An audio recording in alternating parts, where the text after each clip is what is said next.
అంతేగాని 100 మందిని పోలీసులు తీసుకొచ్చి కేసులు పెట్టి రాత్రి కాదు. పోలీస్ వ్యవస్థను పక్కన పెట్టి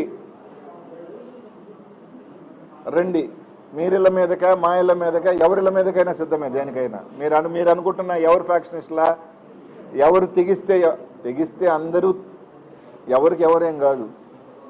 డిసైడ్ అయిన తర్వాత ఎవరైనా కానీ మంచి రాజకీయం కాదు. జగన్మోహన్ రెడ్డి గారు గత 5 సంవత్సరాలలో కూడా మేము ఎప్పుడు కూడా ఇట్లాంటి రాజకీయాలు చేయలేదు. జగన్మోహన్ రెడ్డి గారు ఎప్పుడూ చేయలేదు. అది మంచి చెప్తున్నాం. ఇదే విధంగా కానీ కొనసాగితే దీనివల్ల ఎవరినో భయపడిపోతాము, దీనివల్ల ఏదో మేమేదో తోకలు ముడిచిపోతాము, ఏదో వెనక్కి వెళ్ళిపోతామంటే అది జరగదు. మీరు చేసే కొద్దీ వైఎస్ఆర్ కాంగ్రెస్ పార్టీ కార్యకర్తలు ఇంకా రోడ్డు మీదకి వస్తారు. మీరు చేసే కొద్దీ రెచ్చగొట్టే కొద్దీ ఇంకా ధైర్యంగా ఈరోజు ముందుకు వస్తారు. ఎవరు ఇక్కడ బీసీ నాయకులు కానీ కాపు నాయకులు కానీ ఇంకెవరి నాయకులు మీరు భయపడితే బెదిరిపోయేదానికి ఎవరు సిద్ధంగా లేరు. వైఎస్ఆర్ కాంగ్రెస్ పార్టీ ఖచ్చితంగా అందరికీ, వైఎస్ఆర్ కాంగ్రెస్ పార్టీ పెద్ద నాయకుడికి కార్యకర్తకి అండగానే ఉంది.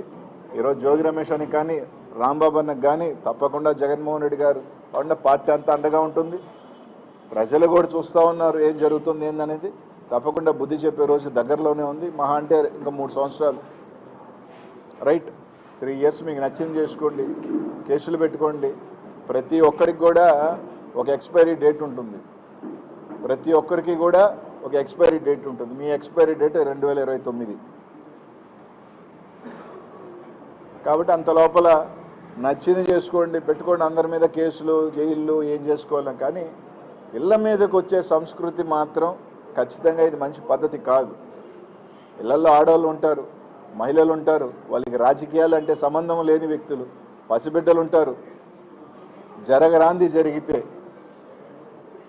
ఎవరు బాధ్యత వహిస్తారు? అన్నారో లేదో తెలియదు కానీ ఒక మాటకి రాష్ట్రం అంతా తిరిగి కన్నీళ్ళు పెట్టి తిరిగారు మీరు.